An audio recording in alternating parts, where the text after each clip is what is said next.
नमस्कार दोस्तों, जय माता दी। दोस्तों, होली से 8 दिन बाद यानी कि चैत्र माह के कृष्ण पक्ष अष्टमी तिथि के दिन स्वास्थ्य और आरोग्य की देवी माँ शीतला की पूजा की जाती है, जिसे हम शीतला अष्टमी या बसोड़ी पूजे के नाम से जानते हैं। माँ शीतला का स्वरूप हम सभी जानते हैं, माँ दुर्गा का ही स्वरूप माना जाता है। मान्यता है कि जो व्यक्ति माँ शीतला की पूजा अर्चना करता है, विधि विधान से उनकी सेवा करता है, उनके घर में कभी भी रोग दुख दरिद्र नहीं रहती और धन धान सुख समृद्धि सदा सर्वदा बनी रहती है। इसीलिए हमें माँ शीतला की पूजा अर्चना जरूर करनी चाहिए। 4 भुजाओं वाली माता है, अपने हाथों में कलश, नीम के पत्ते, झाड़ू और सूप धारण करती हैं, गधे की सवारी करती हैं और ये सभी चीजें स्वच्छता का प्रतीक माना जाता है। तो आज हम इस वीडियो में जानेंगे 2025 में शीतला अष्टमी कब है, माँ शीतला को क्या क्या हमें भोग लगानी चाहिए, शीतला अष्टमी के दिन किन किन बातों का हमें ध्यान रखना चाहिए और कौन कौन सी ऐसी गलतियां हैं जो इस दिन हमें नहीं करनी चाहिए। तो वीडियो बहुत ही महत्वपूर्ण होने वाला है, इसलिए वीडियो को अंत तक जरूर देखें। होली के 8वें दिन यानी कि चैत्र माह के कृष्ण पक्ष अष्टमी के दिन बसोड़ा पूजा यानी कि शीतला अष्टमी मनाई जाती है और इस साल 2025 में शीतला अष्टमी मनाई जाएगी। 22 मार्च को दिन रहेगा शनिवार। तिथि प्रारंभ हो रही है 22 मार्च को सुबह 4:23 पर और यही तिथि समाप्त हो रही है 23 मार्च को सुबह 5:23 पर। उदया तिथि को ध्यान में रखते हुए 22 मार्च दिन शनिवार को बसोड़ा पूजा यानी कि शीतला अष्टमी मनाई जाएगी। शीतला अष्टमी के दिन कुछ ऐसे कार्य है जो हमें भूल से भी नहीं करने चाहिए, जो कि मैं आगे आप सभी को वीडियो में बताऊंगी। तो सबसे पहले तो मैं बता दूं कि माँ शीतला को बासी भोग लगाया जाता है। एक दिन पहले ही यानी कि शीतला अष्टमी से एक दिन पहले ही सप्तमी तिथि के दिन अपने घर को अच्छे से साफ और स्वच्छ करके, रसोई घर को अच्छे से साफ करके, गंगा जल का छिड़काव करते हुए रात्रि में हमें भोजन बनाने चाहिए। आप लोगों ने पूछा था कि दीदी भोजन में हम क्या क्या बनाएं, तो देखिए भोजन में जो हमारे घर पे बनता है हम या तो वो बना सकते हैं, नहीं तो दही गुड़ आटे की रोट मीठे गुलगुले कांजी वड़ा छाछ रबड़ी ये सभी चीजें बनाई जाती है। मोठ चना बाजरा ये सभी चीजें जो है वो माता को भिगोकर भोग में लगाया जाता है। ये सभी चीजें अगर हमें ना मिल पाए तो हम क्या कर सकते हैं कि सिर्फ बासी रोटी, ठीक है, दही और एक सब्जी कुछ भी हम बना के माता को भोग में लगा सकते हैं, जो कि सप्तमी तिथि के दिन ही अच्छे से साफ और स्वच्छ करके रात्रि में हमें यह भोजन बनाना होता है और अष्टमी तिथि के दिन सुबह सुबह माता को भोग लगाया जाता है। माता को भोग सुबह ब्रह्म मुहूर्त में अगर हम लगाते हैं तो बहुत ही अच्छा माना जाता है, नहीं तो जब तक सूरज निकलने से पहले हमें माँ को भोग जरूर लगा देना चाहिए।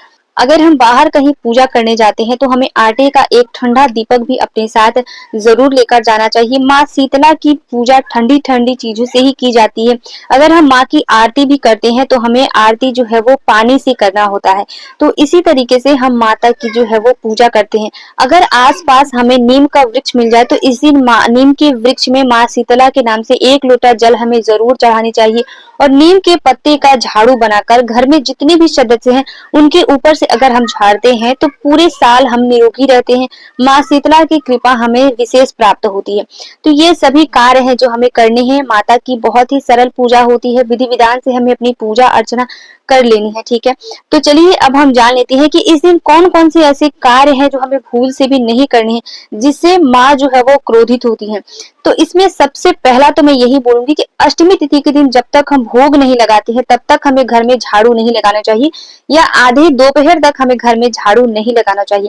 बाकी के पूजों में हम क्या करते हैं, सुबह उठकर पहले सबसे पहले घर को अच्छे से साफ और स्वच्छ कर लेते हैं, उसके बाद हम पूजा करते हैं। लेकिन शीतला अष्टमी की पूजन में हमें बासी घर में ही पूजा करना होता है। सप्तमी तिथि के दिन ही हमें अपने घर को अच्छे से साफ और स्वच्छ करके गंगा जल का छिड़काव जरूर कर लेना चाहिए। तो इसीलिए सबसे पहले तो सुबह सवेरे जल्दी उठ जाए, इसके बाद नहा धो के अच्छे से माता को भोग लगा दे, ठीक है। इस दिन नए वस्त्र नहीं धारण करना चाहिए या ज्यादा चटक मटक कलर हमें नहीं पहनना चाहिए, ठीक है। इस दिन जितने हल्के रंग का वस्त्र हम धारण करते हैं हमारे लिए उतना ही अच्छा होता है, ये चीज हमें ध्यान रखनी चाहिए। ना ही तो हमें माँ की पूजा में दीपक जलाने चाहिए। दीपक अगर हम जलाते भी हैं तो आटे का हम दीपक जो है वो जलाते हैं, इस चीज का भी हमें ध्यान रखना चाहिए। और जैसा कि मैंने बताया ठंडी चीज के लिए हमें नीम के पत्तों से जो है अपने परिवार पर नीम के पत्तों की झाड़ू बनाकर हमें जो है वो जरूर इस दिन पे झाड़नी चाहिए। तो इससे माता की विशेष कृपा हमें प्राप्त होती है। इस दिन कभी भी भूल से सुई में धागा नहीं पिरोना चाहिए, कटाई सिलाई ये सभी चीजें नहीं करनी चाहिए। तामसिक चीजों का सेवन नहीं करना चाहिए, जैसे कि लहसुन, प्याज, नॉनवेज या मांस, मदिरा, ये सभी चीजों से इस दिन पे हमें दूर रहना चाहिए। इससे माँ अत्यधिक क्रोधित होती हैं। तो ये सभी चीजें जो हैं वो हमें इस दिन पे नहीं करना चाहिए। साथ ही में इस दिन अष्टमी तिथि के दिन घर में चूल्हा भी नहीं जलाना चाहिए। चूल्हा, जो कि मैंने बताया, माता को बासी भोग लगता है और वही भोग हमें घर के सभी सदस्यों में बाँटकर जो है वो खा लेनी चाहिए। गलती से भी इस दिन माँ को ताज़े भोग नहीं लगाने चाहिए, क्योंकि कभी-कभी मन में भाव आता है ना कि माँ को हम बासी भोग कैसे लगाएँ। लेकिन शीतला अष्टमी के दिन माँ शीतला को बासी ही भोग लगाया जाता है। तो मन में ऐसी सोच बिल्कुल भी ना लाएँ और ऐसी गलती हमें नहीं करनी है। भूल से भी माँ शीतला को ताज़े भोग हमें नहीं लगानी है, बासी ही भोग हमें लगानी है और उसी भोग को हमें सेवन करना है अष्टमी तिथि के दिन। कम से कम दोपहर तक हमें अपने घर में चूल्हा नहीं जलाना चाहिए। साथ ही में इस दिन किसी भी पशु पक्षी को हमें नहीं मारना चाहिए, ठीक है, नहीं सताना चाहिए। इससे माँ जो है वो बहुत ही क्रोधित होती हैं। जितना इस दिन हम सरल भाव से रहते हैं, सीधे भाव से रहते हैं, माँ हमसे उतना ही प्रसन्न होती हैं। माँ की पूजा अर्चना विधि विधान से हमें करनी चाहिए। अपने घर में सुख समृद्धि के लिए, निरोगी के लिए माँ से प्रार्थना करनी चाहिए। हे माँ शीतला, हमारे घर में स्वास्थ्य संबंधित कोई दिक्कत ना हो, हम सदा सर्वदा निरोगी रहें, ऐसी कृपा प्रदान करें। ये सभी चीज़ जो है वो माँ को बोलते हुए हमें इस दिन माँ की पूजा करनी चाहिए। और इसके साथ ही मैं ये भी बताती चलूँगी, अगर कोई व्यक्ति बहुत लंबे समय से बीमार है, तो इस दिन माँ की पूजा जो है वो शुभ मुहूर्त में करनी चाहिए, यानी कि सुबह-सुबह हमें कर लेनी चाहिए। शुभ मुहूर्त में करके हमें माता को थोड़ी-सी हल्दी चढ़ा देनी चाहिए और उसी हल्दी से अपने घर के सभी सदस्य को हमें तिलक करना चाहिए और जो व्यक्ति बीमार है बहुत ही लंबे समय से, उसे भी हमें तिलक कर देनी चाहिए। इससे माना जाता है कि रोग मुक्ति होती है बहुत ही जल्द। तो ये एक उपाय है, उपाय के तौर पे हम कर सकते हैं, तो ये एक उपाय हमें ज़रूर करनी चाहिए। अगर बहुत लंबे समय से कोई व्यक्ति बीमार है, तो उसके लिए ये प्रयोग जो है वो किया जा सकता है। माँ शीतला की पूजा से रोग मुक्ति तो हमें मिलती ही है, साथ ही में घर में सुख समृद्धि सदा सर्वदा बनी रहती है।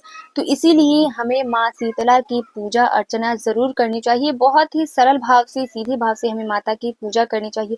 अगर हमें कुछ ना भी आता हो, तो सप्तमी तिथि के दिन अच्छे से घर को साफ और स्वच्छ करके जो हम घर में बनाते हैं बिना लहसुन प्याज का, वही हमें बना के अच्छे से साफ और स्वच्छ जगह पे रख देनी है। उसके बाद जो है अष्टमी तिथि के दिन सुबह-सुबह हमें माता को भोग लगानी है, प्रसाद लगाना है, ठीक है? इस दिन धूप बत्ती हमें नहीं दिखानी है, आरती नहीं करनी है। अगर हम आरती करते भी हैं तो पानी से हमें माँ की आरती करनी है और साथ ही में ठंडा दीपक हमें जलाना है। इसके साथ ही मैं बता दूँ कि इस दिन हमें क्रोध बिल्कुल भी नहीं करना चाहिए, ये हमारे लिए अच्छा नहीं माना जाता।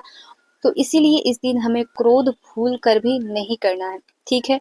तो आशा करती हूँ आज का वीडियो आप लोगों के लिए बहुत ही हेल्पफुल होगा। अगर वीडियो हेल्पफुल होता है तो एक लाइक ज़रूर करें और साथ ही में मेरे चैनल को सब्सक्राइब करके बेल आइकन को प्रेस कर दें, ताकि मेरी आने वाली वीडियो की सभी नए नोटिफिकेशन आप सभी के पास सबसे पहले पहुँचे। तो मिलती हूँ मैं आप सभी से नेक्स्ट वीडियो।